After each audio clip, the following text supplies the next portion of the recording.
Hello மக்களே, big பாஸோட முதல் promo release பண்ணிட்டாங்க. இந்த ப்ரோமோ பார்க்கும்போது அதே கடை, அதே வாடகை, அந்த மாதிரி அதே இடம், அதே 2 பேர், அதாவது அமித்தும் சாண்ட்ராவும் தான். ஒரு வாரமாக ப்ரோமோவில் இவங்களே வச்சு ஓட்டிக்கிட்டு இருக்காங்க. டார்ச்சர் தாங்க முடியல, ஒரே டார்ச்சராக இருக்குது. எபிசோடில் இந்த வாரம் வீக்லி டாஸ்க் இருக்குது, அதை காட்டவே மாட்டேன்றாங்க. வெறும் இவங்க பேசுகிறதையே வச்சு ஓட்டிக்கிட்டு இருக்காங்க ப்ரோமோவை போட்டு. என்ன தான் இல்லை கிடைக்குதுன்னு தெரில. அதாவது இவங்க 2 பேர் உட்காந்தாங்கன்னா யாரை பற்றி பேசுவாங்க? திவ்யா தான். அதே மாதிரி திவ்யாவை பற்றி அமித் பேசிகிட்டு இருக்காரு.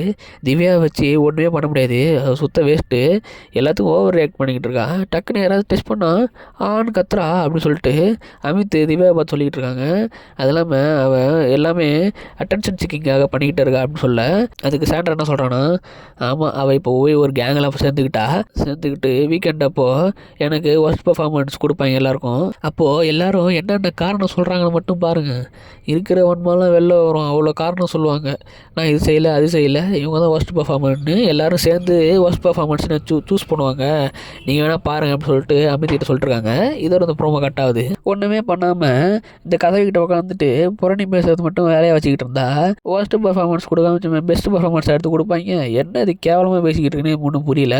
கிட்டத்தட்ட 2 பேருமே பைத்தியம் ஆகிட்டாங்க. ஒரு பைத்தியம் இன்னொன்று பைத்தியம் ஆகிடுச்சு. அதாவது திவ்யான்னு பைத்தியம் ஆகிட்டார் அமித். விஜய் சேதுபதி வீக்கெண்ட் கரெக்டாக ஒரே ஒரு கேரக்டரை உடச்சி விட்டது அமித் மட்டும்தான்.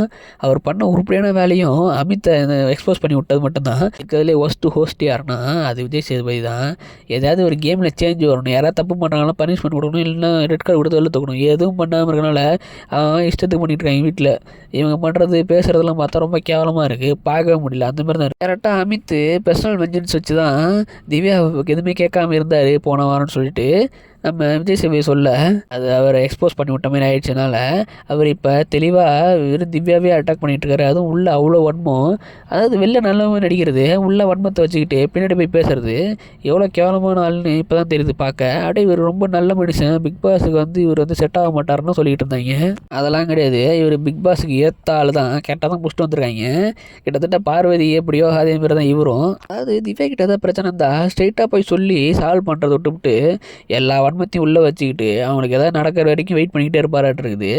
அதாவது திவ்யாவே கிட்டத்தட்ட ஒன்றும் பெருசாக பண்ணுற மாதிரி தெரியல. வீட்டில் சும்மா தான் ஏதோ ஓரளவுக்கு 2-3 தான் பண்ணிக்கிட்டு இருக்காங்க. அவங்கள விட்டால் தானாகவே 2 வாரத்தில் வெளில போயிடுவாங்க. இவங்களே கூப்பிட்டு கப்பை வாங்கி கொடுத்துறாங்களாட்டிருக்கு. அந்தமாரி தான் பண்ணிக்கிட்டு இருக்காங்க இந்த 2 பேரும். எப்போ பார்த்தாலும் திவ்யானா நம்ம ஆல்ரெடி எபிசோடே நிறையா பேர் பார்க்காம வெறும் ப்ரோமோ மட்டுமே பார்க்குற நிறையா பேர் இருக்காங்க. அப்படி இவங்க இந்த வாரம் ஃபுல்லாக வெறும் சாண்ட்ரா அமித்து மட்டுமே காட்டிக்கிட்டதுனால ப்ரோமோ பார்க்குற வியூவர்ஸும் போயிடுவாங்களாட்டிருக்கு. பிக் பாஸ் டீமு ஒஸ்ட்டாக இருக்குது. ஏதாவது ஒரு ப்ரோமோ ஒழுங்காக போட்டாங்கன்னு அது ப்ரோமோ பார்க்குறவங்கள நம்ம எபிசோடு பார்க்குற மாரி கன்வெர்ட் பண்ணணும். அதுதான் பிக் பாஸ் டீமோட வேலை. அதை விட்டுவிட்டு ப்ரோமோ பார்க்குறவனையும் பார்க்க விடாமல், அது ப்ரோமோவையும் பார்க்க விடாமல் வெளில போகிற மாதிரி தான் பண்ணுறாங்க. அந்த மாதிரி தான் இருக்குது பார்க்குறவங்களுக்கும். இந்த சாண்ட்ரா வேறு இவங்களுக்கு பெஸ்ட்டு கொடுக்கணுன்னு வேறு ஆசைப்பட்றாங்க போல இருக்குது. ஒஸ்ட்டை தாண்டி ஏதாவது இருந்ததுன்னா அதை வேணால் கொடுக்கலாம். அந்தமாரி தான் பண்ணிக்கிட்டு இருக்காங்க. இதில் பெஸ்ட்டு கொடுப்பாங்க, ஒஸ்ட்டு கொடுப்பாங்கன்னு வேறு பேசிக்கிட்டு இருக்காங்க. உங்களுக்கு ஒஸ்ட்டு தான் கொடுப்பாங்க, யார்ட்டையும் பேசாமல் எந்த இது செய்யாமல் உட்காந்துருந்தா ஒஸ்ட்டு கொடுக்காம வேறு என்ன பண்ணுவாங்க? எல்லோரும் டார்ச்சர் பண்ணிக்கிட்டு மற்றவங்களையும் விளையாட விடாமல் நைட்டில் 10 மணிக்கெலாம் தூங்கிடணும், எனக்கு தூக்கம் வருது, நீங்கள் கத்துறது பிடிக்கல அடிக்கடி சொல்லி அவங்க பெர்ஃபார்ம் பண்ணுறதையும் தடுத்து நிறுத்துறாங்க. நாங்கள் பார்க்குறதையும் கடுப்பேற்றுறாங்க. இந்தமாதிரி பண்ணிக்கிட்டு இருந்தால் நாங்களே போய் ஒஸ்ட்டு தான் கொடுப்போம். ஒஸ்ட்டு இல்லை, ஒஸ்ட்டை விட்டு இன்னும் மோசமாக எதாக இருந்தால் அதை கொடுக்கலாம். அந்த மாதிரி தான். அந்த கேட்டு பக்கத்தில் உட்காந்து கேட்டை திறந்துட்டு 2 பேரையும் அனுப்பி விடுங்கன்னு பார்த்தா அனுப்பி விட மாட்டாங்க. நம்மளை போட்டு டார்ச்சர் பண்ணுறாங்க. இன்னும் என்னென்ன பண்ண போகிறான்னு தெரில. விஜய் சேதுபதி இதை வீக்கெண்டில் கேட்பாரா மாட்டாருன்னு தெரில. அவர் ஓஸ்ட்னு வேறு போட்டு டார்ச்சர் பண்ணுறாங்க. ஒரு கேமை சேஞ்சும் பண்ண மாட்டார், ஒன்றும் மாட்டாரு. அது உங்க கேமு, நான் கேட்க மாட்டேன்ட்டு போயிடுறாரு. அப்போ என்னத்தை தான் கேட்பாரு எனக்கு ஒன்றும் புரிய மாட்டேங்குது. ஒரு கேமை சேஞ்ச் பண்ணி விடணும் ஓஸ்ட்னு வந்தால், இல்லை கேமை மாற்றி விடணும். கமல்ஹாசன் எதாவது பண்ணுவார், நம்மளே விருப்பத்தினாலும் கேமை சேஞ்ச் பண்ணி விடுவார். அதில் ஏதோ ஒரு மாற்றம் வரும். அதனால் நிறைய பேர் ஏதாவது இஷ்டத்துக்கு பண்ணுவாங்க. அதனால் நிறைய கேரக்டர் சேஞ்ச் ஆகும், அதில் நிறைய சுவாரஸ்யமாக போகும் ஓரளவுக்கு. இப்போ அவரே தேவலான்ற மாதிரி ஆகிப்போச்சு. வரமும் எதுவும் கேட்க போகிறதில்ல. அதெல்லாம் சாண்ட்ரா வேறையா? சாண்ட்ராலாம் இன்னும் கேட்கவும் மாட்டார். ஆல்ரெடி ஹஸ்பண்ட் வெளில வர இருக்காரா, ஃபோன் பண்ணி சொல்லியிருப்பார், மச்சான் கேட்காதுன்னு சொன்னாலும் சொல்லியிருப்பார், கொஞ்சம் பார்த்து பண்ணுன்னு சொல்லியிருப்பார். அதுக்கனால சாஃப்டாக டீல் பண்ண வாய்ப்பு இருக்குது. அதனால் அவங்களுக்கு யார் டார்ச்சர் கொடுத்தாங்களோ அவங்களுக்கு தான் அடி ஓடுன்னு நினைக்கிறேன். சபரிக்கு, திவ்யாவுக்கு, கேப்டனுக்கு, இவங்களுக்குலாம் அடி ஓடுன்னு நினைக்கிறேன். ஏதாவது ஒரு சின்ன பாயிண்ட்டை எடுத்து வச்சுட்டு அடிச்சுக்கிட்டு இருப்பார்.